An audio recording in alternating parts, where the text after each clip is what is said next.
Radhe Radhe friends, Jitiya व्रत की हार्दिक शुभकामनाएं। आप सभी को कैसे हैं आप सब। आज मैं आप सबके साथ शेयर करूंगी जितिया व्रत में पारण की पूजा कैसे करेंगे। पारण पूजा विधि में आप सबके साथ शेयर करूंगी फ्रेंड्स। पारण का शुभ मुहूर्त क्या है, पारण कब और कैसे करेंगे, ब्राह्मण को दान देने के लिए सीधा हम क्या क्या निकालेंगे, सीधा दान कब करना है, पारण कब करना है और क्या खाकर पारण करना है, आज मैं आप सबके साथ शेयर करने वाली हूँ फ्रेंड्स।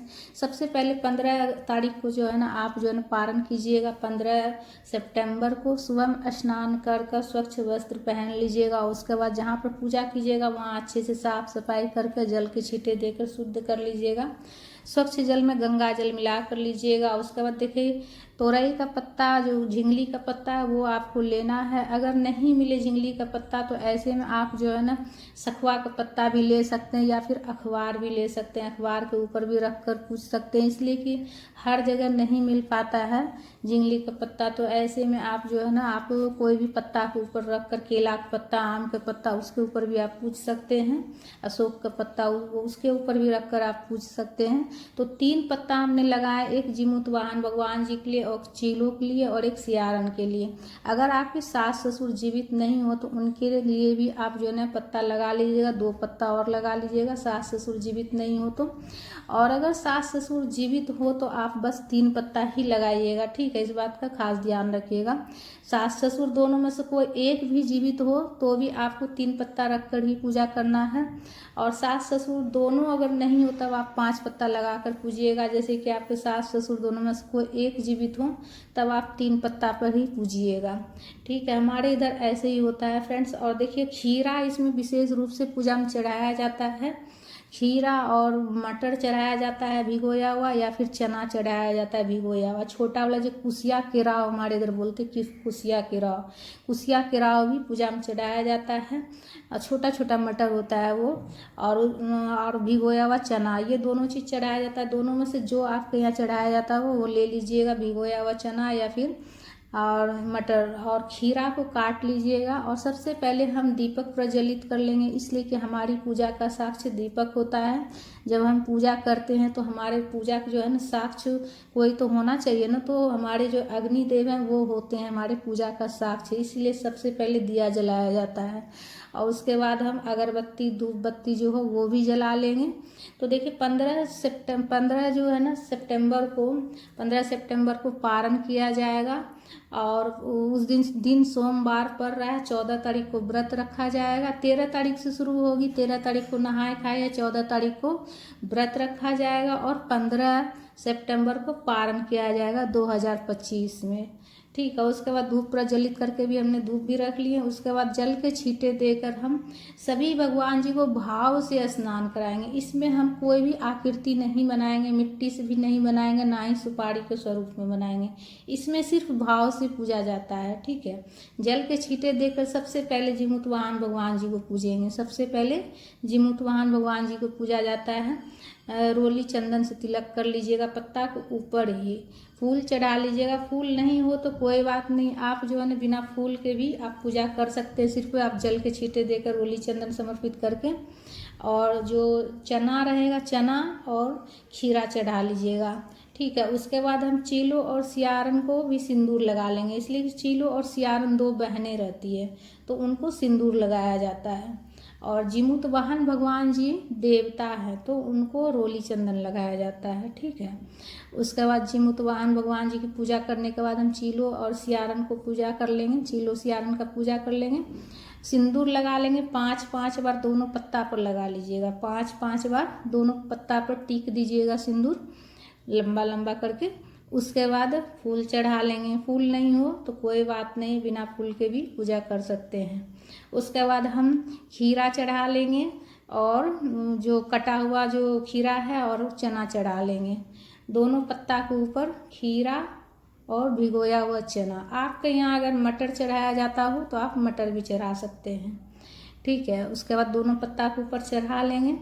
इस तरह से बिल्कुल सरल विधि से आप भाव से पूजा कीजिएगा। कोई आकृति बनाने की इसमें ज़रूरत नहीं होती है। जितिया का जो पूजा होती है ना सिर्फ भाव से पूजा किया जाता है, इसमें कोई आकृति कुछ भी बनाने की ज़रूरत नहीं है। उसके बाद हम आरती करेंगे, जो अक्षत भी समर्पित कर लीजिएगा। अक्षत, तिल, तिल, काला तिल, सफ़ेद तिल, दोनों में से कोई भी चढ़ा सकते हैं, इसलिए कि पितृपक्ष है तो तिल भी चढ़ा लीजिएगा। और उसके बाद देखिए जो दीपक हमने पहले प्रज्वलित किए थे उसी से हम आरती कर लेंगे, प्रेम पूर्वक आरती उतार लीजिएगा। सभी देवी देवता का ध्यान कर लीजिएगा। और ये पूजा करने से पहले घर के मंदिर में भी आप पूजा कर लीजिएगा, गणेश जी की पूजा कर लीजिएगा। सभी देवी देवता को आप खीरा चना चढ़ा दीजिएगा घर के मंदिर में भी, ठीक है। पहले घर के मंदिर में पूजा कर लीजिएगा, उसके बाद जिमुतवाहन भगवान जी को चिलो सियारो सबका पूजा कर लीजिएगा। तो पहले घर के मंदिर में कर लीजिएगा। आरती करने के बाद आचमनी कर लीजिएगा, सीधे हाथ में जल लेकर 3 बार जल को घुमाते हुए वहीं दीपक के पास वहीं नीचे फर्श पर छोड़ दीजिएगा जल। तो इस तरह से आचमनी किया जाता है। उसके बाद हाथ जोड़कर क्षमा याचना कर लीजिएगा, अपने संतान के लिए प्रार्थना कीजिएगा। उसके बाद देखिए पूजा करने के बाद सीधा निकालना है, सीधा पंडित ब्राह्मण को जरूर से जरूर दान कीजिएगा, इसलिए कि इतना बड़ा त्यौहार है संतान के लिए और इस पर दान पुण्य जरूर से जरूर कीजिएगा। इसलिए कि हमारा जो है ना व्रत जो है ना, जब तक हम दान पुण्य नहीं करते हमारा जो है ना पूजा अधूरा माना जाता है, व्रत अधूरा माना जाता है। हिंदू धर्म में दान पुण्य का बहुत ज़्यादा महत्व है, तो दान पुण्य भी जरूर से जरूर कर लीजिएगा। जैसे चावल, आप आलू, दाल, हरी सब्जी में जैसे झिंगली हो गया, कोई भी फल हो गया और उसके ऊपर कुछ दक्षिणा रख दीजिएगा। तो इस तरह से जो है आप सीधा निकाल लीजिएगा। चावल की जगह पर आप जो है आटा भी निकाल सकते हैं, अपना श्रद्धा शक्ति के अनुसार आप आटा, चावल, दाल ये सब चीज़ दान कर लीजिएगा। उस पर कुछ दक्षिणा रख कर आचमनी कर लीजिएगा जब दान करने लगिएगा तो। और उसके बाद जब दान के लिए सीधा निकाल दीजिएगा तो आप उसी टाइम अगर कोई ब्राह्मण मिले तो दान कर लीजिएगा, नहीं तो आप जो है ना दिन भर में जिस समय भी आपको टाइम मिले जाकर आप पंडित ब्राह्मण को दे आइएगा, ठीक है। पारण करने के बाद भी आप दान कर सकते हैं, लेकिन आप जो है ना पारण करने से पहले सीधा निकाल दीजिएगा, ठीक है। और जब टाइम मिले तो आप दे दीजिएगा। उसके बाद देखिए खीरा और चना से पारण किया जाता है। छोटा छोटा खीरा का टुकड़ा कर लीजिएगा और चना का दाना, जैसे आपके एक संतान है तो एक चना लेना है और छोटा सा खीरा का टुकड़ा एक लेना है और दोनों मुंह में लेकर पानी के साथ घोट जाना है। तो इस तरह से पारण किया जाता है, ठीक है। अगर 2 संतान है तो 2 चना लीजिएगा, 2 खीरा का टुकड़ा लीजिएगा और एक एक करके घोटिएगा, ठीक है। इसलिए कि जो एक बार लीजिएगा तो अटकने का डर रहेगा। चबाना नहीं है, एक एक करके घोटना है, चबाया नहीं जाता है, दांत से चबाना नहीं है, पानी के साथ में घोटना है। तो इस तरह से पारण किया जाता है फ्रेंड्स। और पारण का शुभ मुहूर्त क्या है वो भी आप एक बार नोट कर लीजिए। पारण का शुभ मुहूर्त क्या है? जितिया का व्रत अष्टमी तिथि में होती है। अष्टमी तिथि को जितिया का व्रत रखा जाता है। तो देखिए 14 सितंबर को रविवार को सुबह 5:04 से शुरू हो रही है अष्टमी तिथि और जो 15 सितंबर को जो है ना सुबह में 3:06 पर अष्टमी तिथि समाप्त हो जाएगी।